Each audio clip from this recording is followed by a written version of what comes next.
మీ reel పడుతుంటే ఇంద్రా ఇంద్రాలో మీరు చూసింటారు, చూడాలనిలో మిమ్మల్ని మీరు చూసినప్పుడు మీకేమనిపిస్తుంటుంది సార్?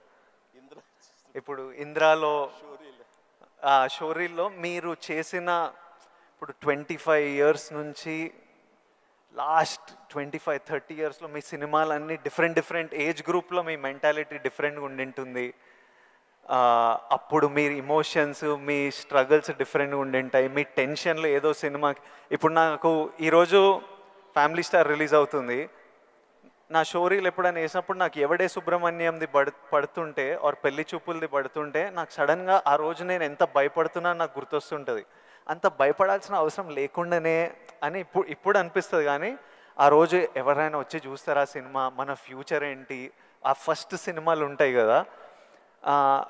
కొన్ని సినిమాలు చూసినప్పుడు అర్జున్ రెడ్డి అప్పుడు చూసినప్పుడు అప్పుడు ఎంత ర్యాష్గా ఉండేవాడిని, యంగ్ ఉండేవాడిని, మన జుట్టు వేరేలా ఉంటుంది, మన బాడీ వేరేలా ఉంటుంది, మన ఫీచర్స్ వేరేలా ఉంటాయి.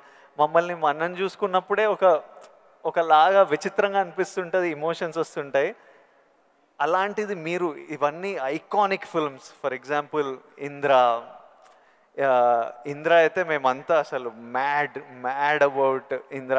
మోస్ట్ ఆఫ్ యువర్ ఫిల్మ్స్ మీకేమనిపిస్తుంటుంది మీరు చూస్తున్నప్పుడు? నాకు పెద్ద తేడా ఏం లేదు. ఇప్పుడు మ్యూజిక్ వేసి ఆ వేడం బిట్ ఏమంటే వేసేస్తాను. ఇప్పుడు అప్పట్లో అలా వేశారు, ఇప్పుడు చూస్తుంటే ఇప్పట్లో అప్పట్లో ఆ రెండు నాకు ఇష్టం లేని పదాలు. ఎందుకంటే అప్పట్లో అన్నావంటే ఇప్పట్లో నువ్వేమి లేనట్టే అని నాకు అస్సలు అట్లా అస్సలు కాదు. ఇప్పుడు ఇంకెక్కడో ఉన్నారు. అప్పట్లో కదా అని అనుకోను నేను ఇప్పుడేంటి, ఇప్పుడేం డెలివరీ చేయగలను, ఇప్పుడేం ఇవ్వగలను అనేది నా ఆలోచన. అలాగే ఉంటుంది. ఇప్పుడు మీరు అన్నట్లు ఇందాక షోరీలు చూస్తుంటే వైనా వేస్తాను ఇప్పుడు కావాలంటే అనిపిస్తుంటుంది. దానికి కావాల్సిన ఉంటుంది.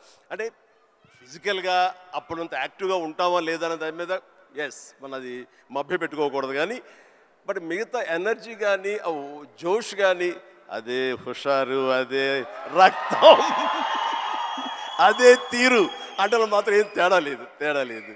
అది ఎప్పుడు కానీ ఒకటి మీరు అన్నట్లుగా నేను అర్జున్ రెడ్డిలో చూస్తుంటే ఆ రోజు నా కాన్ఫిడెన్స్, నేను నా హెయిర్ స్టైల్, నా పొగరు ఇవన్నీ చూస్తుంటే అవన్నీ మీ పెట్టుబడులు.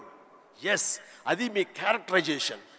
నా ఉద్దేశం, నా సలహా ఏంటంటే ఎప్పుడు వాటిని వదులుకోకండి. అవన్నీ కూడా మీకు మీ క్యారెక్టర్ నిలబెట్టేటటువంటి మీ చుట్టూ ఉండే కంచు కోటలవి. దాని నుంచి ఎప్పుడు షార్ట్ అవడం కానీ దాన్ని అలా ఉండదు. ఎప్పుడు అదే పొగరుతో ఉండండి, అదే యాటిట్యూడ్తో ఉండండి.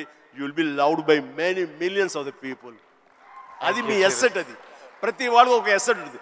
నేను తల్లగా అరే ఏమో దొబ్బుతున్నారు ఏంట్రా బాబు అన్నానుకో, ఆ డైలాగ్ నాకు అతకదు, నీకు అతుకుతుంది, నేను లైక్ చేస్తాను అట్లా. అందుకని మన దగ్గర ఏవే ప్లస్ పాయింట్స్ ఉంటాయో వాటిల్లోనే మనం ఓన్ చేసుకోవాలి, వాటితోనే మనం ఇంటరాక్ట్ అవ్వాలి, వాటితోనే మనం అట్రాక్ట్ చేసుకోగలగాలి. అందుకనే అవి మీ అసెట్స్ ఏమున్నాయో అవి ముందు గుర్తించాలి.